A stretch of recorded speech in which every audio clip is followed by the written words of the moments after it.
Hi, my name is Elena Kraus. I am the General Counsel of Whataburger, and I am going to read something for you today. But first, I will tell you that my love affair with reading started when I was a little girl, and it was reading, but not in English. My native language is Russian, and the first books I read were in Russian.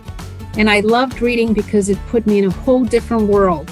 And when I learned English and I started reading in English, it put me in yet another different world. So I was very taken by the magic of the written word. And so I'll share this book with you. But before I do that, I'll tell you one more fun fact about myself. My favorite Whataburger order is taquitos. I love taquitos, especially with jalapenos. They're delicious. So let's get started. Charlotte's Web is the book that I'm going to read today. It is by E.B. White, and it's illustrated by Garth Williams. That's the book I have in front of me. Charlotte's Web, Chapter 1, Before Breakfast. "Where is Papa going with that axe?" said Fern to her mother as they were setting the table for breakfast. "Out to the hog house," replied Mrs. Arable. "Some pigs were born last night." "I don't see why he needs an axe," continued Fern. She was only 8.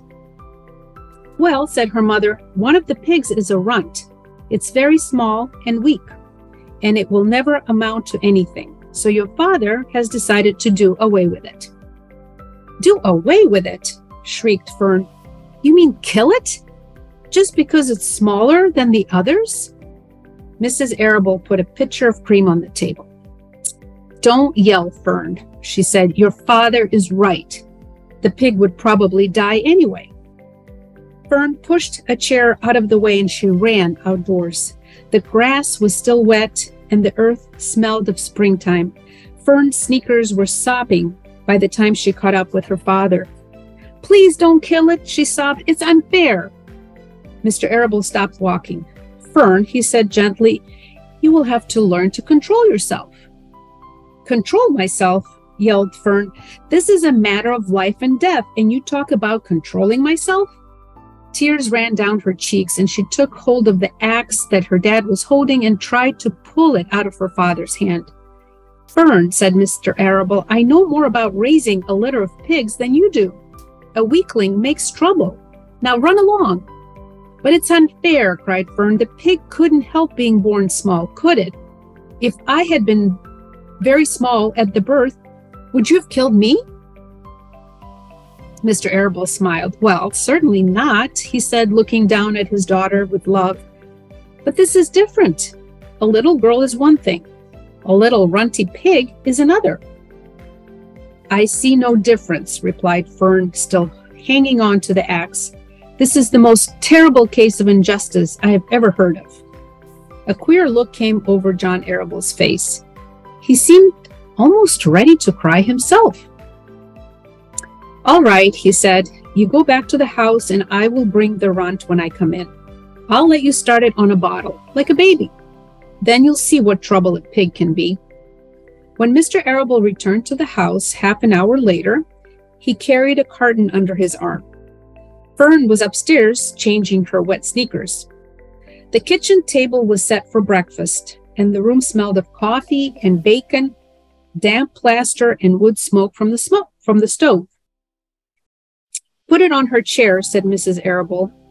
Mr. Arable set the carton down at Fern's place. Then he walked to the sink and washed his hands and dried them on the roller towel.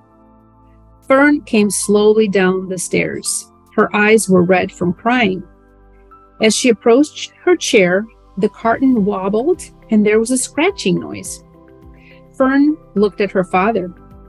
Then she lifted the lid of the carton, and there, inside, looking up at her, was the newborn pig. It was a white one. The morning light shone through its ears, turning them pink.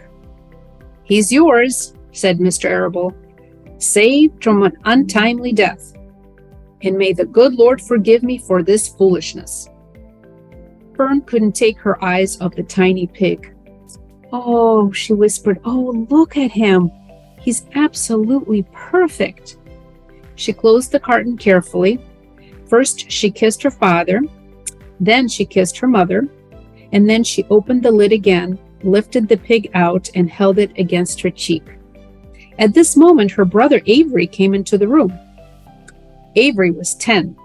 He was heavily armed, an air rifle in one hand and a wooden dagger in the other.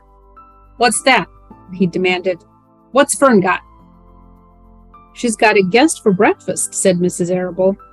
"Wash your hands and face, Avery." "Let's see it," said Avery, setting his gun down. "You call that miserable thing a pig? That's a fine specimen of a pig. It's no bigger than a white rat." "Wash up and eat your breakfast, Avery," said his mother. "The school bus will be along in half an hour." "Can I have a pig too, Pop?" asked Avery. "No, I only distribute pigs to early risers," said Mr. Arable. "Fern was up at daylight, trying to rid the world of injustice. As a result, she now has a pig.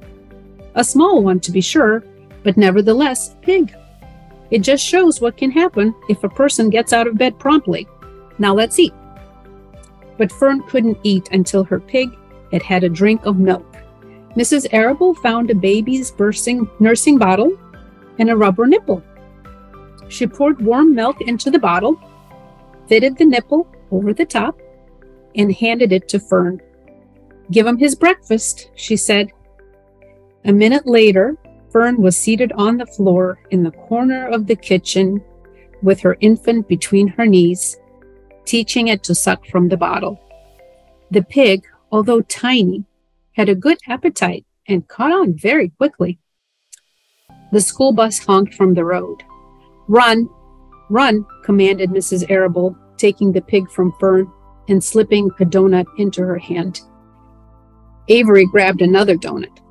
The children ran out to the road and climbed into the bus. Fern took no notice of the others in the bus. She just sat and she stared out of the window, thinking what a blissful world it was and how lucky she was to have entire charge of a pig.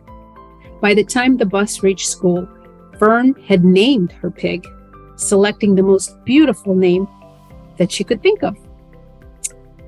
"Its name, it's Wilbur," she whispered to herself.